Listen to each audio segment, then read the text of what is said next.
Alors comment ça s'est passé? C'est que j'ai tout misé sur la fisca. Donc focus fiscalité pour savoir quel, véhicule fiscal serait l'idéal pour moi pour vivre de mes loyers. Donc l'objectif, c'était de remplacer mon salaire d'instit qui était à 1 900 € heu, avant impôt de mémoire, donc j'ai gagné encore moins que 1 900 après impôt et donc l'objectif, c'était de gagner 1 900 € et objectif atteint dès le premier immeuble. 1 900 €, de cash flow. Pour moi, tu as pas à payer d'impôts sur tes loyers, quoi. C'est Oui. pas possible. C'est que tu as mal investi. Si tu payes de l'impôt, c'est que tu t'es planté.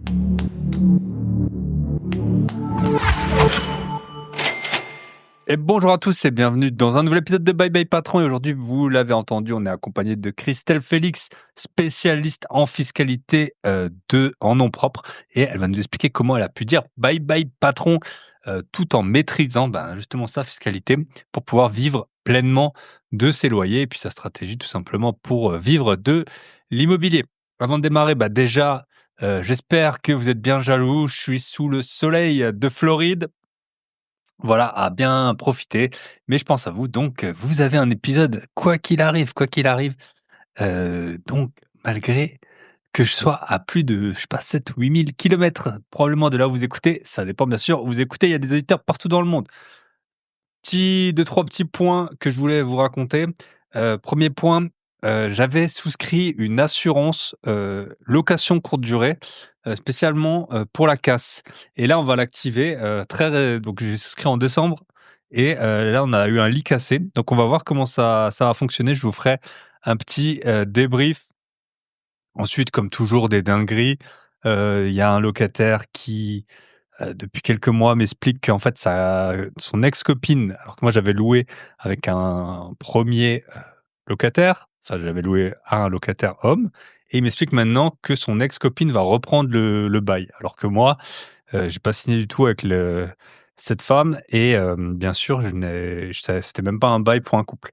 Donc, puis il m'explique qu'il y a des dégâts, etc. Donc on verra bien. Je suis assuré. Il est plutôt de bonne foi. Il m'a dit qu'il allait réparer les dégâts. Donc on va voir ce que ça donne.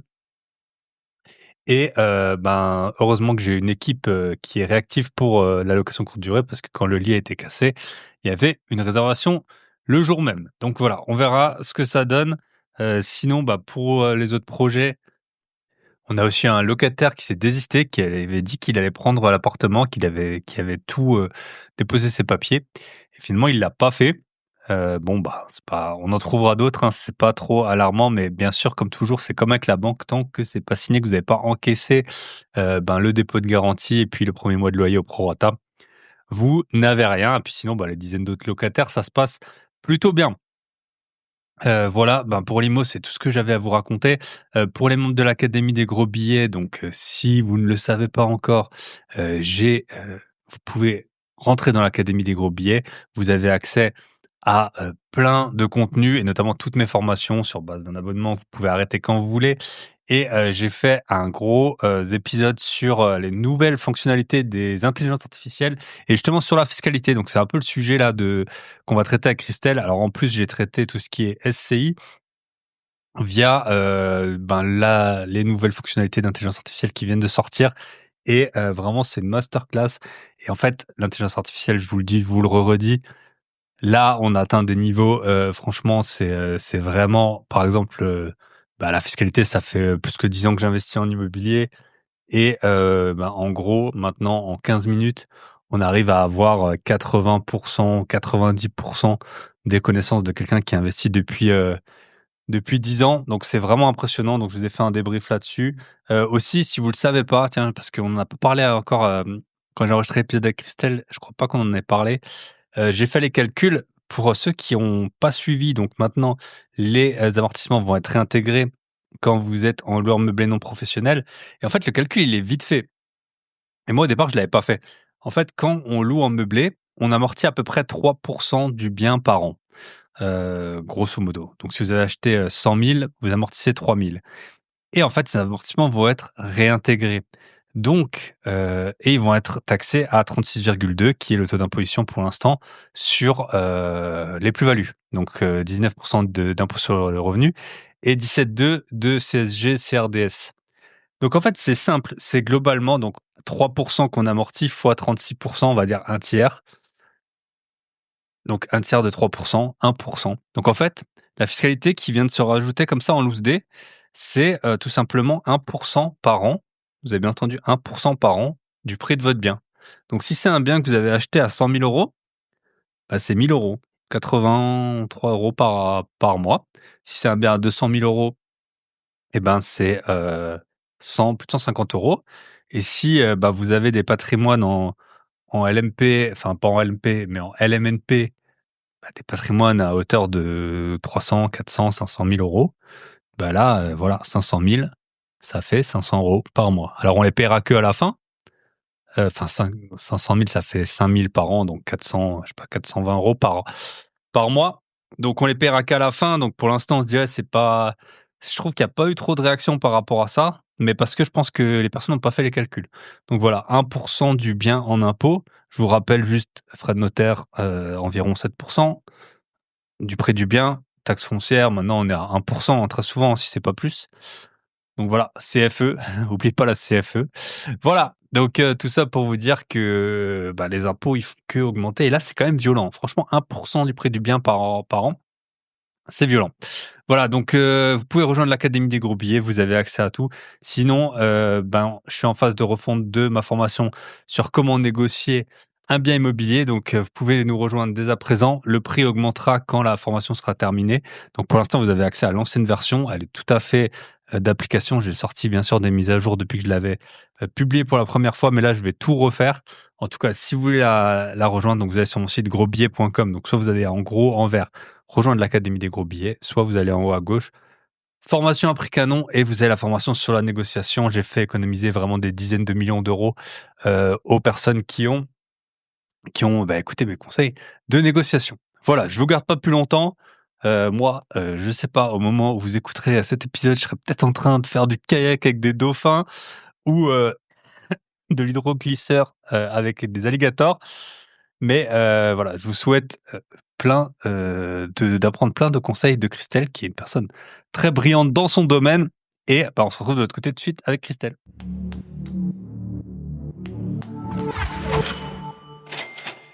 Et bonjour, bonsoir à tous et bienvenue dans ce nouvel épisode de podcast. Et aujourd'hui, elle est brillante, elle est en forme comme jamais. On est avec Christelle, on va parler notamment LMP, LMNP, fiscalité, location courte durée, gestion locative, que des sujets qui sont très changeants. Bah écoute, Christelle, je te laisse te présenter rapidement. Merci d'être sur le podcast.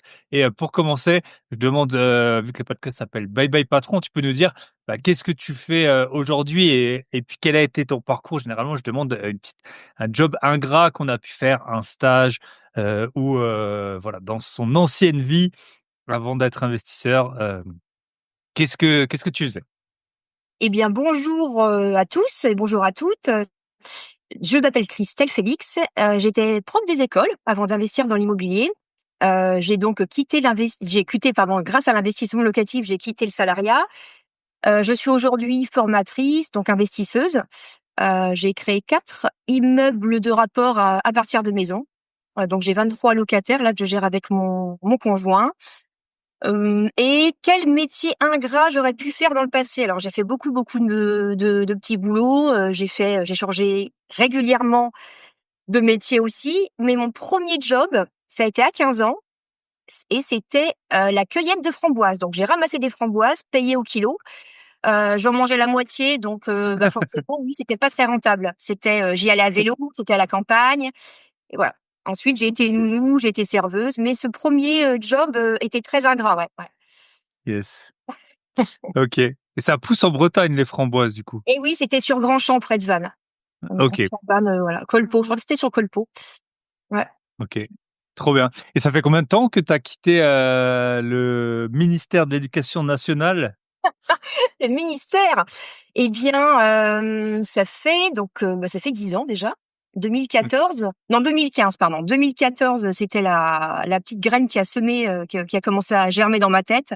2015, je me suis barrée. Voilà, 2015. J'ai Ok, attendu que mon immeuble soit rempli et que mon cash flow tombe à flot. ok, super. Bah écoute, on va pas orienter l'épisode juste sur ton parcours, mais peut-être tu peux nous dire un peu comment Comment quand tu as commencé à investir, quand tu as quitté, donc tu as fait 4 immeubles à partir de maison. J'ai vu une story juste avant d'ailleurs où tu montrais comment tu cadenassais les poubelles. Euh, donc ouais, combien de temps ça a pris?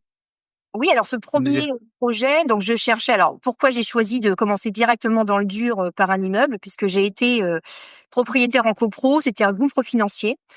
Donc je me suis dit si un jour j'investis, je serai seule maître à bord. Donc immeuble de rapport direct. Je ne trouvais pas d'immeuble idéalement placé et je suis tombée sur un agent immobilier qui m'a montré une maison en me disant Christelle, voici ton immeuble, tu vas le diviser en 7 et bah écoute, t'es 7 locataires, regarde, ouvre la fenêtre. La fac était en face. Donc bah écoute, j'y suis allée. J'ai pas hésité, j'y connaissais rien et bah, je me suis formée sur le tas. Ok, Voilà, donc ça je gère actuellement enfin ça a commencé avec 7, toute seule et ensuite j'ai rencontré mon conjoint actuel qui a quitté son travail il y a 2 ans déjà, qu'il a quitté l'armée, fonctionnaire également, il a quitté l'armée et on a fait 3 immeubles ensemble. Voilà. ok. Donc c'est mon premier élève. Et ben voilà, euh, c'est trop intéressant. Et du coup, avec un immeuble, avec ce premier immeuble, t'as pu remplacer ton salaire et quitter directement ton emploi. Comment Oui. ça s'est passé? Ok, Alors comment ça s'est passé? C'est que j'ai tout misé sur la fisca. Donc focus fiscalité pour savoir quel véhicule fiscal serait l'idéal pour moi pour vivre de mes loyers.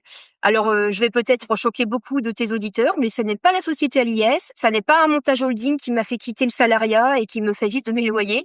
C'est le nom propre, c'est l'investissement en nom propre, LMNP, tout simplement. ok, Voilà. Et donc j'ai optimisé la fisca avec des travaux, beaucoup, ok. beaucoup. Bah déjà pour transformer la maison en 7 lots, je suppose que ça a été des travaux. Ça se fait pas comme ça. Il y avait pas 7 salles de bain, je suppose. Il y avait pas 7 toilettes. Ok. On fait confiance, hein. C'est un peu comme quand tu es malade, tu vas chez le médecin, tu vas pas faire une fac de médecine avant d'aller voir le médecin pour vérifier que le médecin soit bon. Oui. Bah moi, Oui. j'ai pris un artisan et j'ai fait confiance à l'artisan et ça s'est très bien passé. Voilà. Bah oui, parfois ça se passe bien, hein, même souvent, hein. Souvent ça se passe bien. Ok. Et tu peux nous dire peut-être l'immeuble, combien tu l'as, juste au moins celui-là, vu que c'était celui qui t'a fait quitter l'emploi, combien t'as payé, combien tu t'as rentré de loyer au moment où t'es parti, si tu Oui, t'en souviens. oui. Alors alors c'est un projet global déjà 410 000 euros, Ok. travaux et achats compris. J'ai injecté 160 000 euros dans ce projet. C'est important de le dire. Donc c'est 160 000 euros de travail à 10% de rendement net de charges et d'impôts depuis 10 ans. Donc, je fais travailler mon argent dans mes projets. Ça aussi, c'est une première chose. Il paraît que mettre de l'apport, c'est pas recommandé. Ben, j'ai pas écouté les gens, je crois, à l'époque. J'ai écouté mon intuition, j'ai mis de l'apport et je vis de mes loyers. Donc, ça, c'est une première chose. Donc, projet à 410, 260, combien? 265 000 d'empruntés à peu près. Voilà, de mémoire, hein, mais, Ok. Et les loyers, c'était et combien alors, à l'époque? donc l'objectif, c'était de remplacer mon salaire d'instit qui était à 1 900 euros euh, avant impôt, de mémoire. Donc j'ai gagné encore moins que 1 900 après impôt. Et donc l'objectif, c'était de gagner 1 900 euros et objectif atteint dès le premier immeuble. 1 900 euros de cash flow. Donc non, de cash flow. Les loyers, c'est beaucoup plus. Loyer, je suis 3006 peut-être, je sais plus. Ok. 3007 Ok. peut-être. Hein, il y avait de la vacance locative, mais en tout cas, c'est le cash flow Yes. qui est important, quoi. Ok.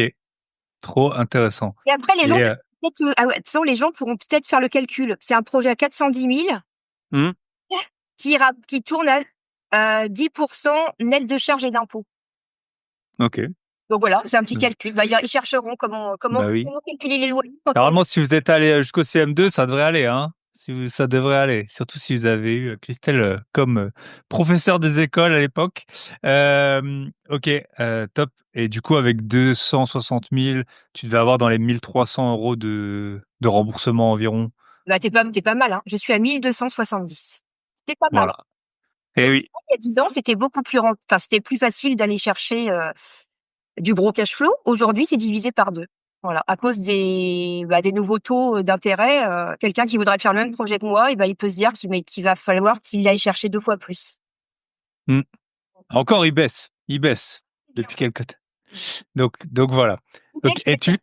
bien qu'on mette de l'apport si. Oui, yes.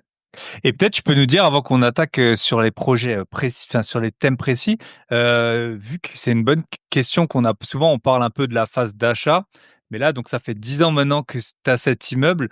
Qu'est-ce que tu as fait? Est-ce que les biens ils s'usent? Est-ce que du coup c'est du meublé?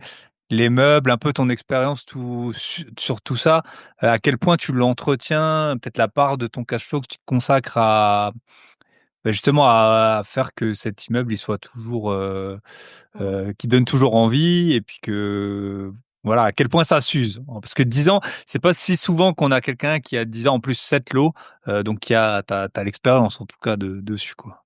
Oui et bah, tu vois, j'y étais hier justement et bah, voilà, quelle impression j'ai eue en voyant tous mes immeubles. Donc on a fait le tour des 4 immeubles hier sur Brest.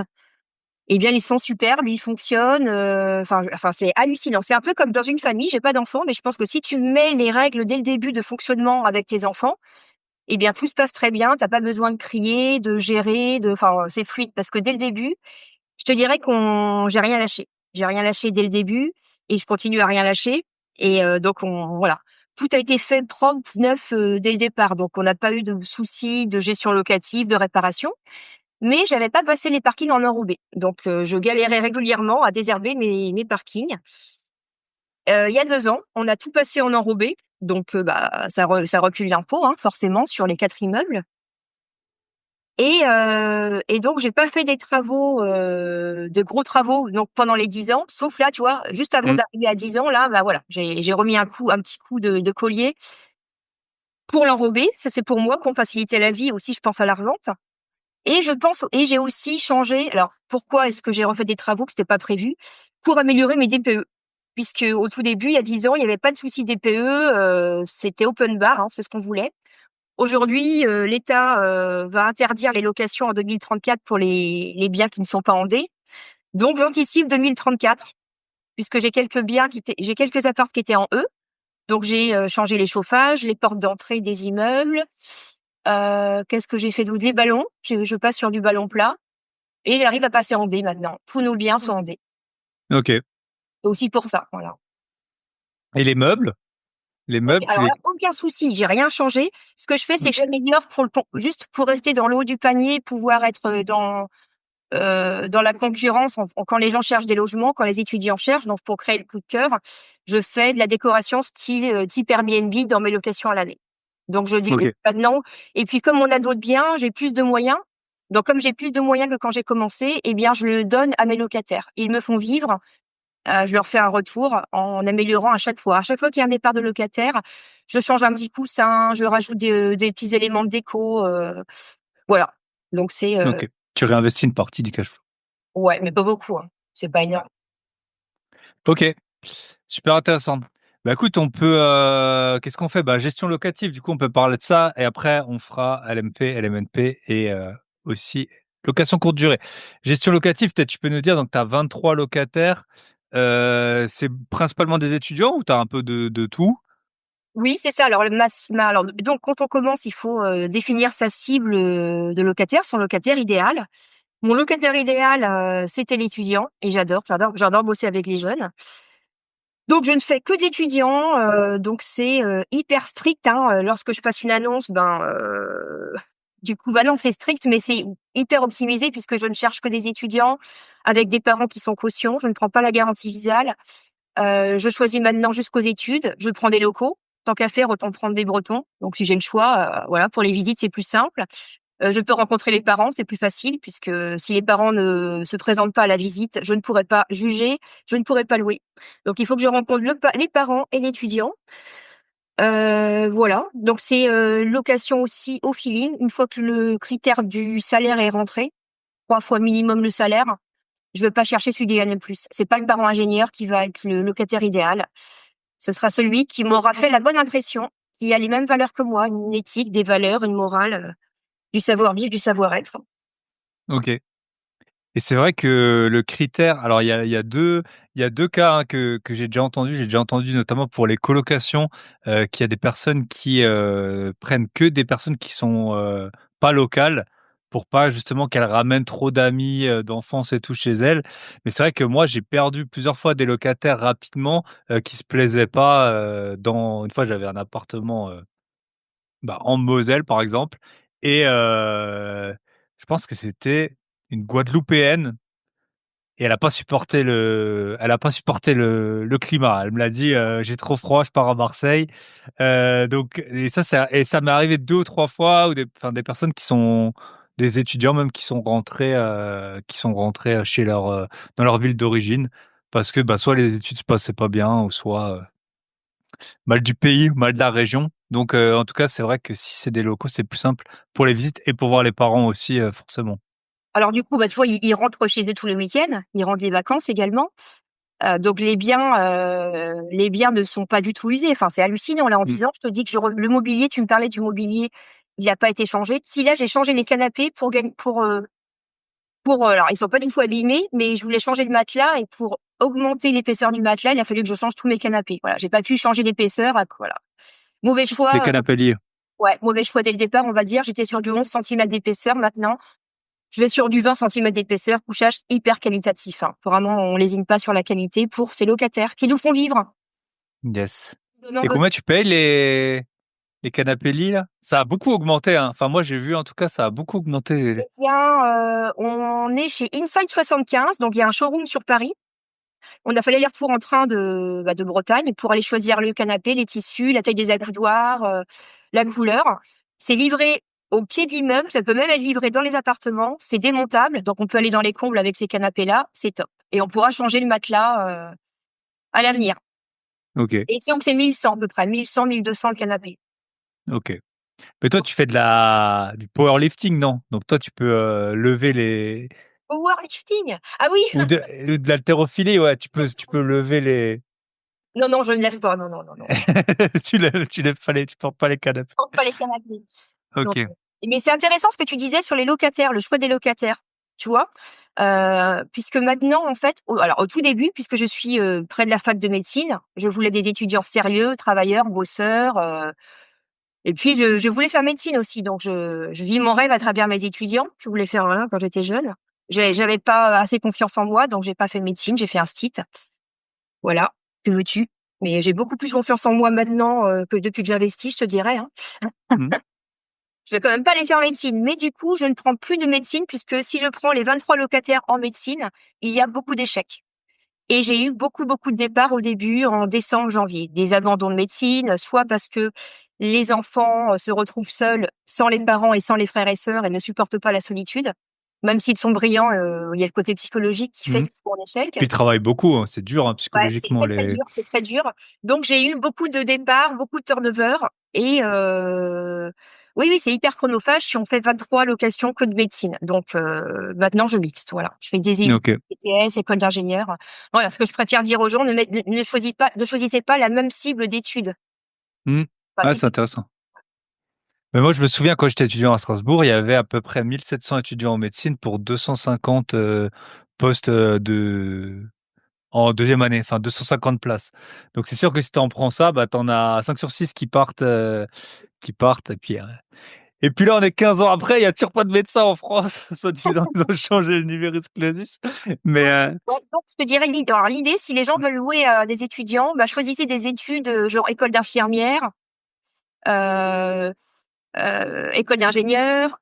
On a quoi là? On a aussi ou bien des études spécifiques qu'il y a pas nulle part. Là, par exemple, j'ai ça pourrait être orthoptiste, orthophoniste, voilà, des spécificités. OK. C'est sûr que par exemple, si c'est la seule école de France ou orfèvrerie, on a formé une élève en division de maison qui est en alors je vous dirai pas où c'est, mais en tout cas c'est elle maîtrisait sa ville. C'est une toute petite ville. J'aurais pas divisé là, j'aurais pas investi là, mais c'est la seule qui sait qu'il y a une école d'orfèvrerie. Ils viennent tous de partout en France, voilà, se former. OK. Ils ont besoin de se loger. OK. Donc cherche Intéressant. des petites niches comme ça, des formations. OK. Et tu dirais que l'été, donc sur tes 23 locataires, tu as combien de changements? Ah oui, alors là, j'ai calculé, on est à peu près à 10, 8. Bon allez, on va dire la moitié pour être, on Mmh. va dire la moitié, mais c'est pas la moitié l'été, c'est que j'ai des départs un petit peu en avril-mai pour des Pour stages. les stages? Ouais. quand c'est comme ça, je remplis avec un autre stage qui vient d'ailleurs. Donc on arrive à faire Ok. et à pas avoir de vacances locatives, c'est pas mal. Ok. Donc c'est ça, 2-3 ans en général, ils restent les locataires. Oui, ouais, complètement. Hmm. Et là, alors, tiens, je vais te dire, les gens n'y pensent pas. Là, je fais de la colocation, donc je ne fais pas de coloc d'habitude, mais une maman m'a appelée pour loger sa sœur, la sœur de son fils. Elle me demande si j'ai un logement pour qu'elle vienne avec son petit copain. Ils seront en coloc. Alors je lui dis, je ne fais pas de colocation, mais au final, c'est qu'ils ont chacun leur semaine de stage et d'école, donc ils ne se croisent pas dans l'appartement. C'est une colocation. Ok. C'est particulier. Ok.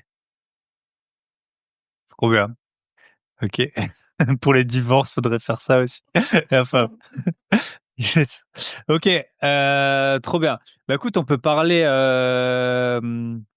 location courte durée, loi anti. Du coup, t'as des locations courte durée ou t'es surtout spécialisé dans les lois anti Airbnb? Je maîtrise la fiscale, le juridique, puisqu'on forme en location meublée. Donc location meublée, la location saisonnière, c'est de la location meublée. Donc je sais pourquoi j'y vais pas justement. Voilà. Ok. Maîtrise, mais je n'y vais pas puisque c'est pas mon dada. Moi, je veux être dans le plus facile, le plus simple, le moins chronophage, location à l'année. Les lois ne Ok. changent pas. Vous voyez, la loi, il n'y a pas eu de modification sur la location à l'année au niveau des seuils. Ok. Et tu peux nous dire un peu du coup qu'est-ce qui a changé dans la LCD? Donc déjà il y a eu plein de changements, hein. Oui, Celle qui est passée un peu inaperçue que j'ai vue récemment, c'est que et bien sûr il faut le faire, hein, on parlait de la copro. Enfin, vous faites ce que vous voulez. Tu es censé déclarer maintenant à ta copro. Donc vous en doutez bien. Alors déjà avant il y avait les règlements de copro qui interdisaient ou non la location courte durée, avec les clauses d'occupation bourgeoise exclusives ou non, qui en plus pouvaient être interprétées malgré tout d'une façon ou d'une autre. Mais maintenant, tu es censé, alors je sais pas si c'est l'accord de la copro ou la notifier. Alors ce qui est bien pour les gros gestionnaires, moi je vais vous le dire parce que moi j'ai que des biens en copro, c'est qu'ils ne lisent pas du tout les messages. Donc bon après ils sont, enfin en tout cas moi je connais surtout Foncia et l'ami Nexity, ex Nexity, ils lisent pas les messages. Donc si vous demandez des doubles des clés ou quoi, ils les lisent pas. Si vous les appelez, c'est des standards et tout ça. Il y a juste pour encaisser prélever les charges de copro, ça ils sont plutôt bons.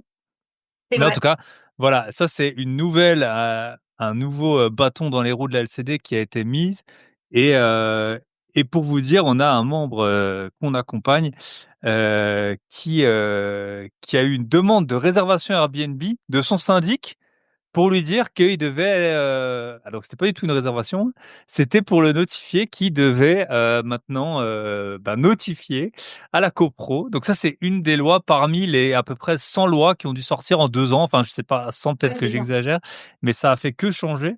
Donc ouais, est-ce que tu peux un peu nous dire peut-être ce Oui. qui est sorti, qu'est-ce qui voilà.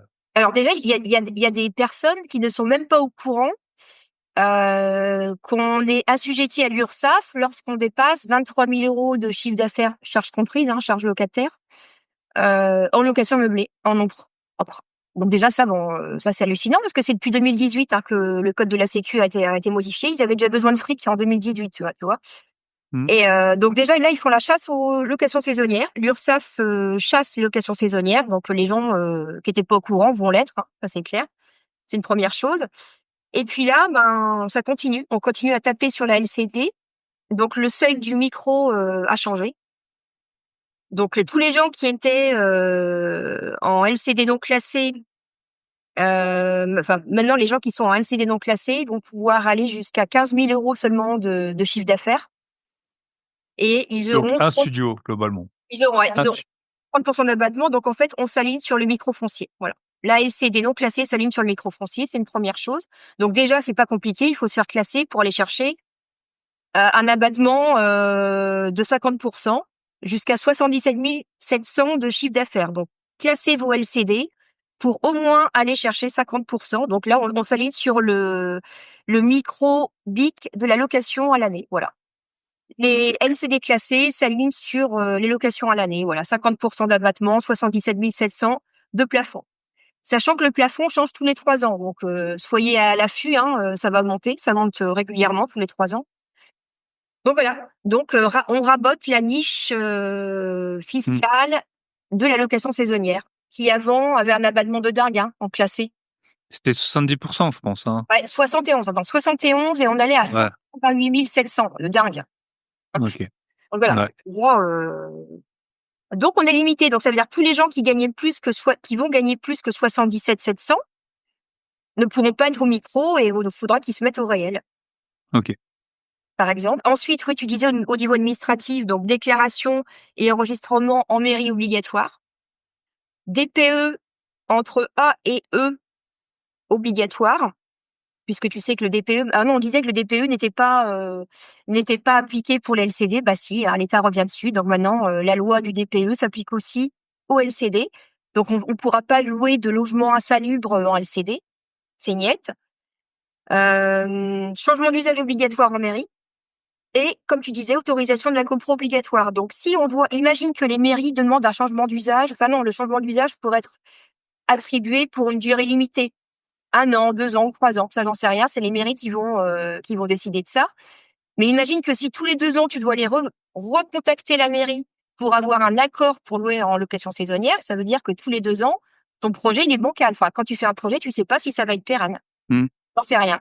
Accord de la copro aussi obligatoire. Donc, si la copro le veut une année, le veut pas l'autre année.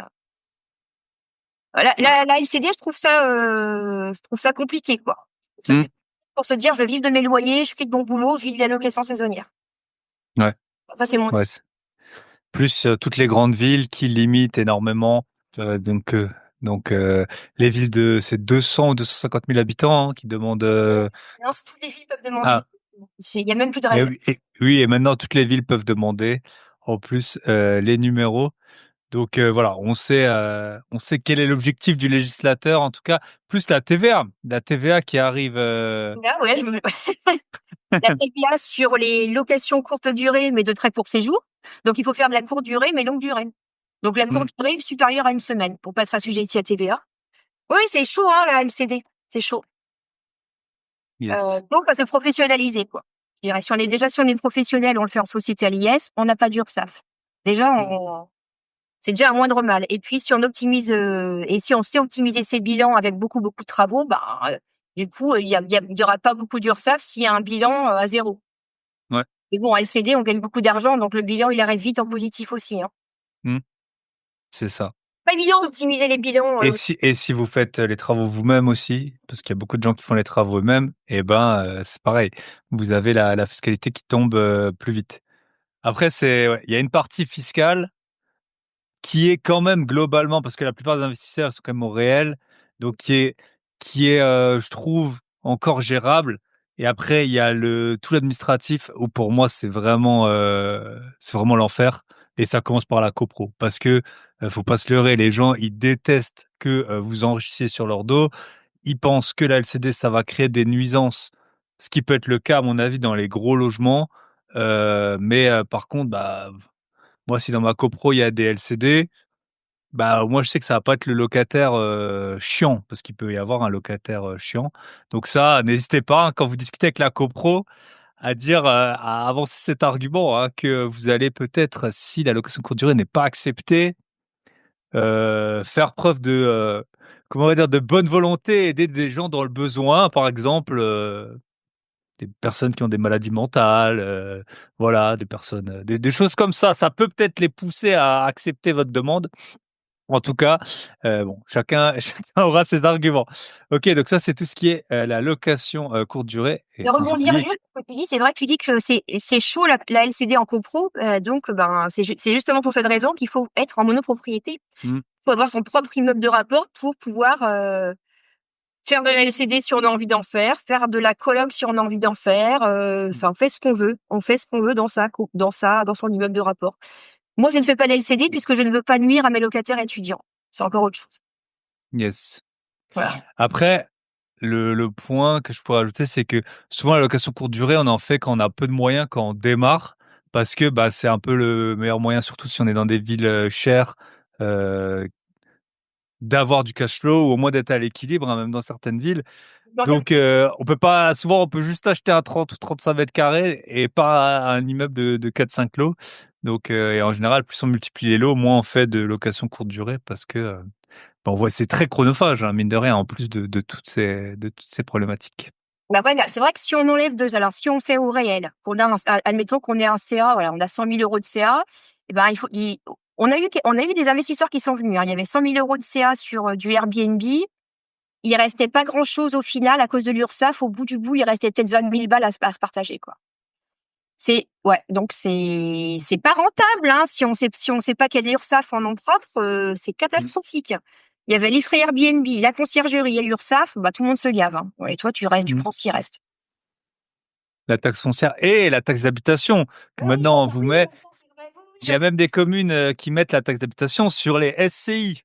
Tout à fait. Donc, Ils ont changé la loi justement, parce que les SCI n'avaient pas la taxe d'habitation, mais si t'arrives pas à prouver que c'est du professionnel pur, donc professionnel pur, ça veut dire il faut une exclusivité à 100% en agence, avec une agence qui aurait la carte G de préférence.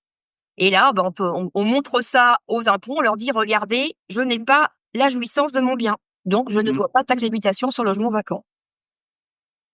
Donc, il y a différents, ouais. Les impôts, certains réclament la carte G, certains réclament juste un contrat d'exclusivité. Donc, pour se blinder, autant avoir la carte G avec le contrat d'exclusivité. Voilà, c'est un conseil. Ok. Donc voilà. Donc la LCD, ce sera pas l'épisode pro LCD. Voilà. Moi j'en ai deux, si je dis pas de bêtises. Voilà. C'est bien assez. Et c'est bien assez. Ok. Qu'est-ce que je voulais rajouter? Qui est sorti récemment là, la reprise des amortissements. On y est. T'as vu ça passer? Ah oui. Oui. La niche Donc là, fiscale. Je te disais la niche fiscale de l'allocation à l'année, ça va. Bah non, justement, enfin ça va. Tant qu'on n'a pas vendu, on n'a rien perdu, hein. Tant qu'on n'a pas vendu. c'est comme dans les actions et dans le Bitcoin. C'est Tant comme que t'as ça. pas Donc, vendu. si on a un projet optimisé sur le long terme avec beaucoup de travaux, comme une division de maison, par exemple, bah nous, on est peinard 15 ans sans impôt. Donc, même si on doit rendre des amortissements à la sortie, on se gave pendant 15 ans, on optimise le cash flow, on paye pas d'impôt. On vient pas polluer des salaires, même si on en avait. On en a pas, mais si on en avait, on vient même pas polluer nos salaires avec notre cash flow. Et dans 15 ans, voilà, au bout de 15 ans, qu'est-ce qu'on fait? On revend, on continue, voilà, bah, vous aurez bien le temps de réfléchir dans 15 ans. Mais le nom propre, ça reste toujours plus intéressant que la société à l'IS si on veut récupérer le cash flow dans sa poche, net d'impôts. Yes. Voilà. Ok. Voilà, pour attention, reprise des amortissements à l'MNP. Mais si on sait optimiser un projet, c'est pas grave. C'est toujours très intéressant. Ok. Et donc là, parce qu'il y avait pas mal d'allers-retours sur cette question, donc là c'est bon, c'est acté, c'est pour tout le monde, Ouais. c'est pour. Et tout le monde plus personne ne veut faire de LMNP là, parce qu'ils ont rien compris. Si on comprend pas la technique du bilan comptable et comment optimiser un bilan, forcément, bah voilà, on comprend rien. C'est comme ceux qui avaient peur d'être LMP, qui sont partis en société à l'IS. C'est dommage. C'est dommage, le LMP, c'est hyper intéressant. C'est dommage. Et ok. Et du coup, ils vont le faire sur les anciens LMNP déjà ou ce sera que sur les nouveaux? On sait déjà ça? Ouais, c'est sur les anciens aussi, hein, tous ceux qui vendront, quoi. Dès que là, tous ceux qui vont vendre, voilà, à partir de quand là. Ok. Il y aura une reprise des amortissements. Donc, ça veut dire qu'il faut savoir comment optimiser ses bilans. Si on peut faire de la charge, on va favoriser la charge plutôt que l'amortissement. Par exemple, tu as des achats qui sont inférieurs à 500 euros hors taxe, du petit matériel, du mobilier. Et bien, dans ce cas, on arbitre, et on fera plutôt de la charge, on dira à son comptable, tout ce qui est inférieur à 500 euros, tu le passes en charge. On se pose pas de questions. Et comme ça, ce sera pas rendu à la sortie. Ou bien, si on doit passer les frais de notaire et les frais d'agence, on a le choix à le passer en amortissement ou en charge. Bah là, qu'est-ce qu'on fait? Les travaux de réparation, on les passe en charge ou en amortissement, voilà. Il y a plein de tips, d'arbitrage, de petites règles comme ça pour optimiser ses bilans, pour rendre moins d'amortissement à la sortie. Mais après, ce qu'il faut dire, c'est que les lois changent tout le temps. Par exemple, moi, je te donne un exemple. J'étais à l'MNP parce que moi, je suis non-résident fiscal. J'étais à l'MNP et du coup, j'ai tout passé en charge. Les frais de notaire, frais d'agence en charge parce que le gros avantage, c'est que au moins, tu as la charge en entier, même si tu revends. Enfin, en tout cas, moi, c'est comme ça que je voyais. Sauf qu'après, je suis passé à l'MP parce que ensuite, ils ont changé, ils ont enlevé l'inscription au registre du commerce et des sociétés et ensuite, ils ont enlevé les revenus qui n'étaient pas les revenus français. Donc, en gros, j'avais plus qu'une condition, c'était les 23 000 euros. Bah, Dieu merci, j'ai plus que 23 000 € de loyer en nom propre et hem et j'ai perdu toute cette charge et c'était, peut-être, 100 000 €, hein, Ouais. Et donc, de nous, on a failli aussi perdre, mais j'ai réussi à rectifier mon bilan sur N-3, puisqu'on peut rectifier tous ses bilans jusqu'à N-3. Et en allant à N-3, je suis revenue sur mon premier bilan comptable. Donc j'ai pu, OK. parce que c'est mon comptable qui s'était planté, hein. Il m'avait pas posé la question. Vous voulez passer en amortissement ou en charge? Il se pose pas la question. Il demande pas à son client ce qu'il en, enfin, les projets de vie qu'il a, est-ce qu'il risque de passer à l'MP ou pas. Voilà. Donc, voilà, c'est dès le départ, il faut savoir si pendant qu'on est à l'MNP, on les passe en charge pour pas que ça soit en déficit de charge et qu'on bascule LMP en perdant tout ça en Mmh. déficit de charge. Mais dès qu'on est LMP, alors là, on s'amuse à optimiser ses bilans. Yes. Par exemple, OK. les dépenses, c'est la nature des travaux, hein, qui fait l'amortissement ou la charge. Oui, C'est tout pas bon comptable, moi je suis plus ou moins expert comptable, tout bon comptable vous le dira.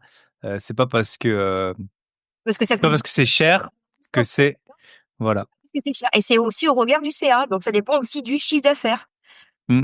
Tu vois? OK. Je sais pas, tu as des autres points que tu veux nous dire? Ben, peut-être on peut discuter des quelques points, ouais, justement. Donc, il y a les charges, on l'a dit, jusqu'à 500 € hors taxes. Ça fait super longtemps, ça existe pour toutes les sociétés. Tu peux passer en charge même, par exemple, un petit, bon, je sais pas si ça existe encore, mais un ordinateur dont la durée de vie, normalement, elle serait, supérieure à 1 3 ans, année. 3 ans, je crois, l'amortissement d'un ordi ou d'un télé. Voilà, en général, c'est ça. Il y a donc les frais de notaire, frais d'agence. Alors là, si je me trompe pas, c'est, un choix qui est pour Irrévocable. tout est bien, irrévocable pour tout Par est en bien. par entreprise. Donc ça veut dire que si on fait un choix sur une entreprise, individuelle, on est en son nom propre, OK, on a fait ce choix-là, c'est acté. Voilà, on a décidé de passer en charge ou en amortissement. Ensuite, tous les futurs biens, ce sera soit de la charge, soit de l'amortissement. Par contre, si on fait une entreprise indivision avec quelqu'un d'autre, on repart encore sur, voilà, c'est un nouveau bilan. Donc chaque nouveau bilan comptable, on a l'option. Voilà, c'est Yes, pas mal, c'est pas mal. OK. Et Permanence des méthodes comptables pour, ceux qui ont étudié ça et du coup, ouais, toi, tu aurais une préconisation entre, justement, bah, ces histoires d'amortissement et de charges? Maintenant, il y a cas par cas, faut vraiment voir. Alors si quelqu'un qui ferait de la LCD, tu vois, tu aurais mmh, fait full LCD en LMNP, je pense que tu perdais pas ton déficit, hein, tu le consommais. mmh, Tu vois, ça dépend de tes loyers. ouais, Si tu as des gros chiffres d'affaires, peut-être que justement, mmh, tu vas avoir le temps d'utiliser ton déficit de charge à l'MNP. Mais le problème, alors ce que je vais dire aux gens, c'est pourquoi est-ce que ce déficit de charge qu'on crée, on veut pas qu'il soit trop important, genre à 50 000 ou à 100 000 euros. C'était ça ton problème, tu avais du déficit de charge. Imagine, hein, avec tous tes achats, oui, oui, oui, bah, c'est ça, ouais, j'ai acheté, plusieurs biens, voilà.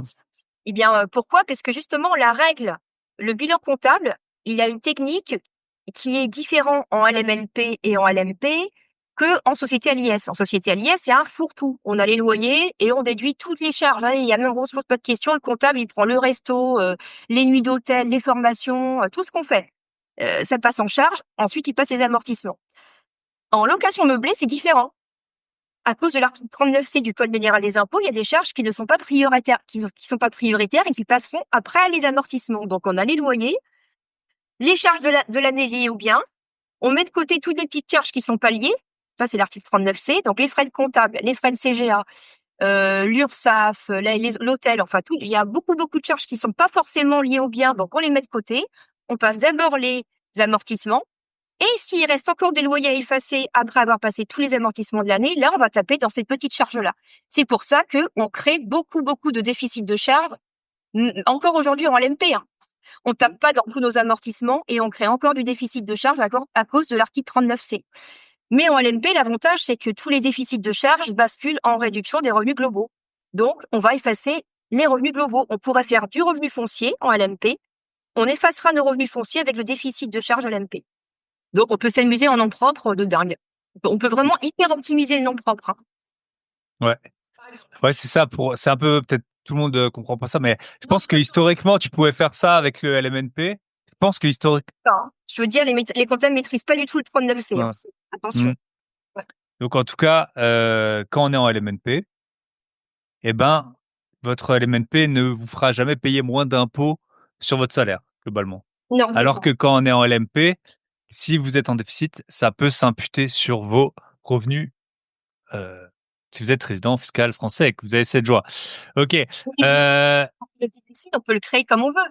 C'est à la demande le déficit LMP, puisque à cause du 39C, il y a des charges qui passeront pas. Donc c'est même pas si, c'est tu crées ton déficit si tu veux baisser ton revenu fiscal de référence. Hein. Après, tu vas chercher quoi? Tu vas chercher du Pinel, un petit logement Pinel. Tu peux te gaver.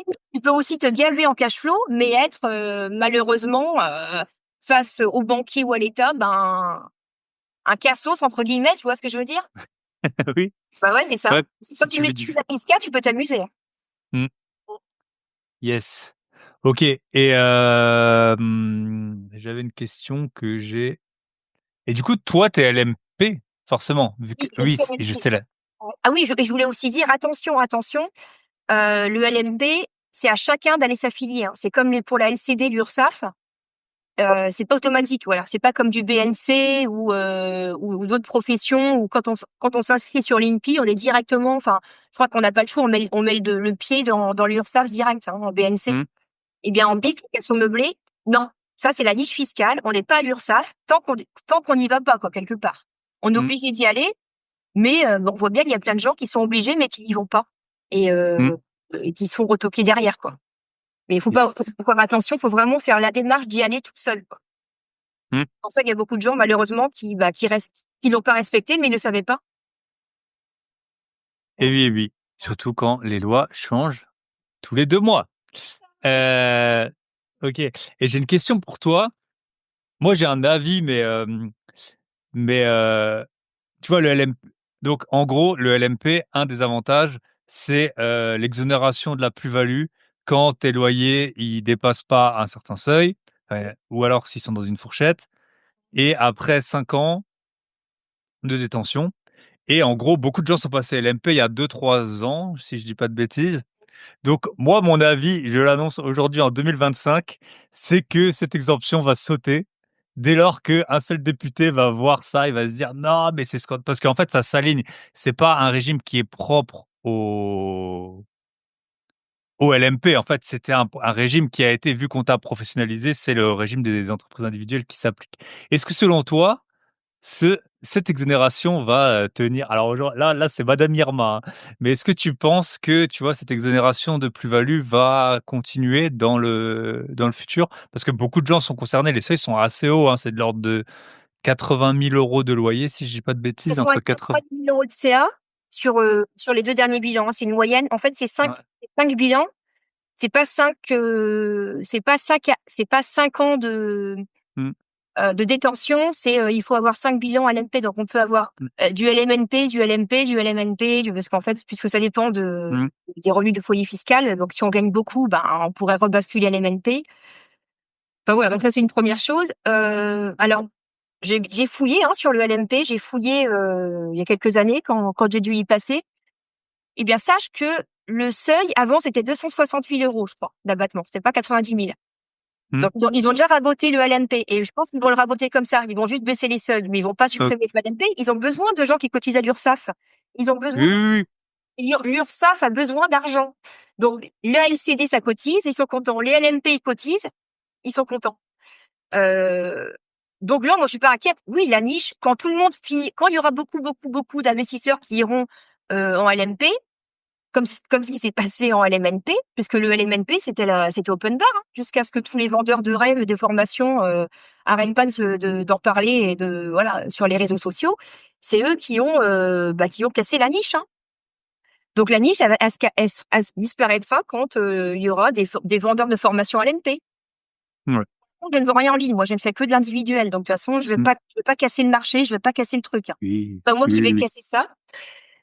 Et puis en général, on a du mal à vendre un produit miracle à 5 ans de détention. Généralement, c'est plutôt dans les 2 mois ou 3 mois, tu vois, que ça doit changer. Peur d'être LMP. Donc et comme en fait les gens, si tu veux, un comptable n'a rien à gagner ou un vendeur de formation n'a rien à gagner à vendre du LMP. Par contre, vendre un montage en société à l'IS, oui, parce que tu vends le montage derrière.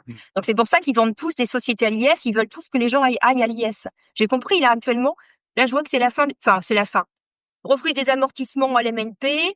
Et je vois plein de comptables ou en ligne ou un peu partout qui prônent les holdings, les sociétés à l'IS. C'est bon, il y a un marché là-dedans maintenant. Mais les gens, faut pas qu'ils oublient de réfléchir par eux-mêmes. Réfléchissez par vous-même. Qu'est-ce qui est intéressant pour vous? Arrêtez d'écouter à l'extérieur les vendeurs de bonne aventure, quoi. Hein? Yeah. Enfin, moi, j'ai toujours écouté ma petite voix intérieure. En tout cas, Oui. ça, c'est un super conseil. Yes. Et autre chose, dans la loi de finances 2025, avant que en 2024, là, en fin d'année 2024, j'avais lu les textes, ils prévoyaient de raboter aussi le LMP. Ils veulent pas que les gens aillent en LMP, donc ils prévoyaient d'ajouter les revues de capitaux mobiliers pour savoir si on passe à LMNP ou LMP. Donc t'inquiète pas qu'ils vont rendre difficile le passage à LMP justement. C'est comme ça qu'ils Parce vont. que globalement, je pense que quand on est un gros investisseur, c'est intéressant d'être LMP. Hein. Et justement, Bah, voilà. ils ont plein de copains qui sont intéressés par le LMP. Hein, c'est pour c'est pour leurs potes qu'ils ont créé cette niche-là, je suppose, puisque tu peux baisser ton revenu fiscal de référence, c'est énorme. Mm. Donc le LMP, il va perdurer, à mon avis, mais ils vont rendre le statut LMP plus difficile. Les gens ont du mal à y aller, simplement. Ok. Et du coup, ils resteront dans le LMNP qui s'est pas dégradé. Bon, ils resteront LMNP, voilà. Ouais. Ils veulent pas que les gens s'enrichissent. Donc, toi, t'es LMP, Yes. c'est très bien, moi aussi. Voilà, on n'a pas eu peur. Faut pas avoir peur. Arrêtez d'avoir peur. Oh là là. Ok. La peur, c'est la porte d'entrée de tout ce qui est, voilà, la porte d'entrée de tout le mal, de tout le dark du monde. Donc, n'ouvrez pas la porte de la peur. Et qu'est-ce que tu pourrais dire, tu vois, très souvent, les personnes, elles se posent la question, alors je vais essayer de bien le dire, mais dès que tu parles d'un sujet, peu importe, hein, en France, j'ai l'impression, la première question qui vient, c'est combien on va payer d'impôts. Ah ouais. Tu vois, avant même de savoir si tu vas gagner de l'argent, globalement. Les gens ont plus peur de payer des impôts que de se poser la question est-ce qu'on va gagner de l'argent. Donc moi, je peux vous donner un très bon conseil pour ne pas payer d'impôts. C'est acheter des choses à 100 000 euros et revendez-les à 10 000 euros. Ça va assez bien se passer niveau imposition. Faites des moins-values, perdez de l'argent. En général, vous payerez pas trop d'impôts, mais vous en paierez quand même, hein, vous inquiétez pas. Qu'est-ce que c'est ton avis, tu vois, sur à quel moment on se pose la question de l'imposition? Est-ce que d'abord on trouve le projet? Est-ce qu'on définit son projet en fonction de l'imposition?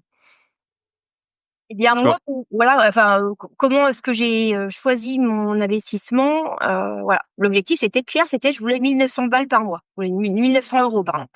Il fallait 1900 euros. Bah, c'est comment optimiser un maximum mes projets pour récupérer ça. Enfin, on n'est pas des vaches à lait.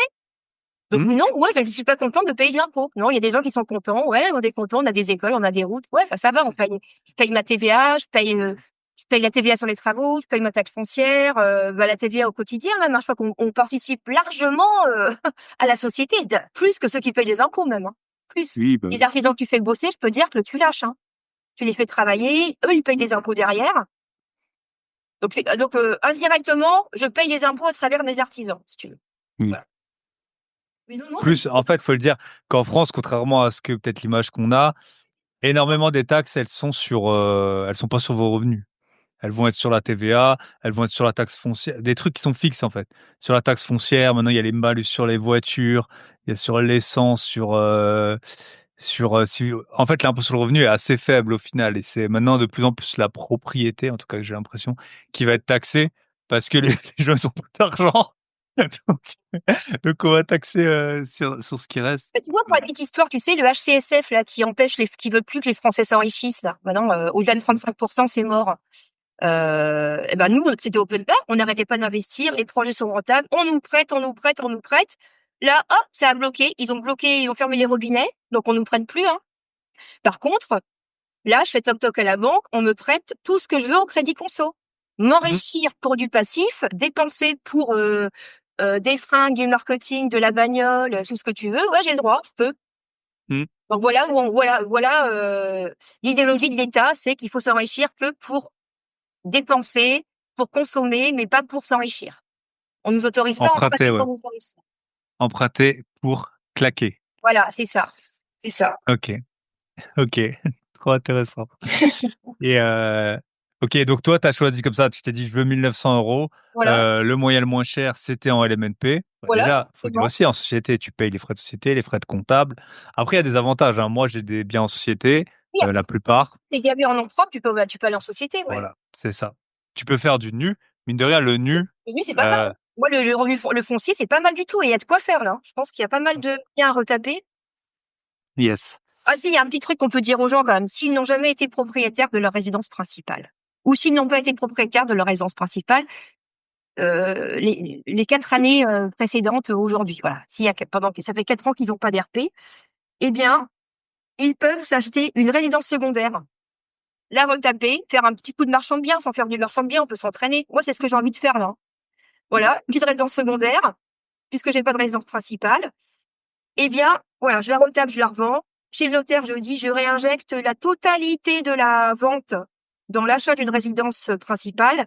Eh bien, j'ai 2 ans pour utiliser l'argent et acheter ma RP. Je suis exonérée totale d'impôts sur la vente de ma résidence secondaire.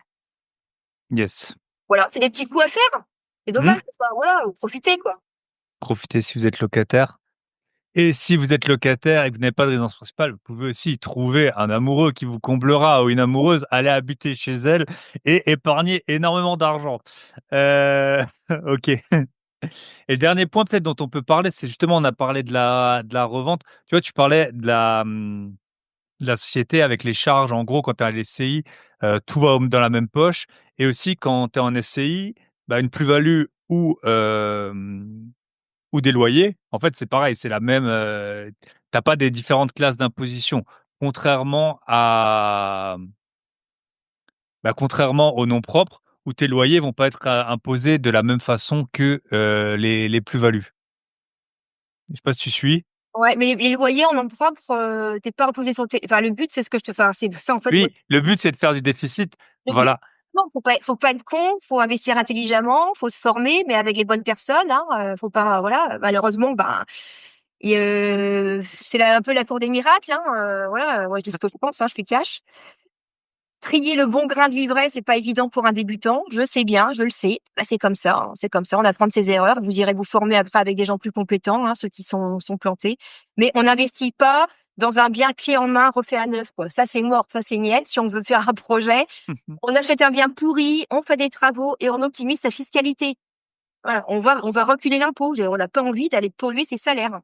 Donc déjà, un projet, déjà, tu payes pas d'impôt sur tes. Je sais même pas pourquoi tu payes d'impôt. Pour moi, tu t'as pas à payer d'impôt sur tes loyers, quoi. C'est pas Oui. possible. C'est que tu as mal investi. Si tu payes de l'impôt, c'est que tu t'es planté. Voilà, je suis désolée de te le dire. Voilà. Donc il y a pas besoin d'aller investir en société à l'IS pour ne pas polluer ses salaires. On peut le faire en nom propre en optimisant ses bilans.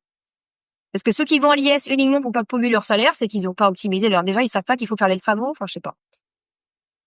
Et Ou alors ils payent pas assez d'impôts. ouais, peut-être. Peut-être. Yes. Et puis en IS, il faut être deux. Et ça, c'est la grosse question. Voilà. Alors, j'aurais pu monter une société pour être. Donc j'aurais pu être moi-même Christelle, plus une personne morale, et monter une société. Enfin, c'est compliqué pour commencer. C'est ça. Oui, oui. La holding, elle doit pas arriver tout de suite. Voilà. C'est Et sûr après, que bah, c'est toujours. Et puis bon, il y a le juridique. c'est sûr, hein, c'est intelligent. C'est un peu, ouais, t'as pas de Rolex, t'as pas de Rolex, t'as raté ta vie. T'as pas de holding, t'as raté ta vie. Yes. Bon, bah, moi, je m'en fous, j'ai pas de holding, je pense pas que je vais pas rater ma Pas vie. d'holding, pas de Non. Rolex, pas d'impôt. Et pas de permis, Bienvenue- et pas de Et, voiture. et pas de permis. Ok. Bah écoute, je pense qu'on a fait un bon tour. Si on veut te contacter, donc tu peux coacher les gens sur leur imposition. Et si vous venez de ma part, vous aurez 20% de réduction en disant que vous venez de cette partie. Donc comment on te contacte? Dis-nous. Alors, je suis joignable. Donc, j'ai un compte Instagram, j'ai une page Facebook. Voilà, on me contacte et j'ai un email. J'ai pas de, c'est, on Tu peux voit, les donner? Tu peux les donner oui, je peux donner. oralement? Donc, c'est Christelle Félix Accompagnement sur Instagram. C'est Ok. pareil sur Facebook. Et Et ton email? mon email, c'est Christelle Félix Accompagnement. On le mettra en description. Hein. On le mettra en description. Yes. Ok, bah écoute, Appelle ma petite secrétaire. Ma secrétaire est là et Ron. Christelle, l'email, c'est quoi? Christelfelix.accompagnement. Ah, c'est christellefélix.accompagnement. arrobase gmail.com, voilà. gmail.com. Super. Bah écoute, merci beaucoup. Je te souhaite tout le meilleur. Merci à toi aussi. Pas trop d'impôts, soulever lourd à l'haltérophilie. C'est longtemps que j'ai plus vu les stories, là. Là, parce que je me suis fait, je pense, j'ai dû me blesser. Là, ça fait une semaine que je suis en repos. Je me suis blessée, Ok, ouais, une petite côte, ou je sais pas, ou un muscle, voilà. Donc, ça marche. mon corps. J'apprends à écouter mon corps aussi quand il me parle. Je suis pas malheureuse quand je suis malade. Je me dis, ouh là là, qu'est-ce qu'il a à me dire? Qu'est-ce que je dois. Travailler moins. En général, c'est travailler moins. Voilà, c'est travailler moins. Après, il y a aussi les émotions, hein. On est en train de déménager, donc je suis un peu stressée. Peut-être que il y a du stress aussi qui a déclenché d'une petite maladie, un petit truc, tu sais. Voilà. Mais il faut s'écouter. Il faut s'écouter. Yes. Et soyez en forme, parce que tôt ou tard, vous devrez porter des choses. Euh, Allez, à très bientôt. Bye bye. Et voilà, merci à Christelle pour cet épisode pépite. J'espère que vous aurez appris plein de bons conseils sur comment ne pas vous faire dépouiller par l'État, parce que c'est son seul but dans la vie, que vous soyez comme une fourmi dépouillée. Non, je rigole, on n'en sait rien. Et je pense que même eux n'en savent rien. Si ce n'est pas déjà fait, je vous invite à écouter l'épisode de la semaine dernière et aller sur mon site grosbillet.com si vous voulez Road to 1 million. Comment atteindre 1 million d'euros de patrimoine? Eh ben, en rejoignant l'Académie des gros billets. Vous allez sur le site, c'est en gros, c'est en vert. Ou alors, si vous voulez négocier des dizaines de milliers d'euros, j'ai la formation négocier pour faire des gros billets dont le prix va augmenter incessamment. À très bientôt. On se retrouve la semaine prochaine. Je vous salue depuis la Floride. À bientôt.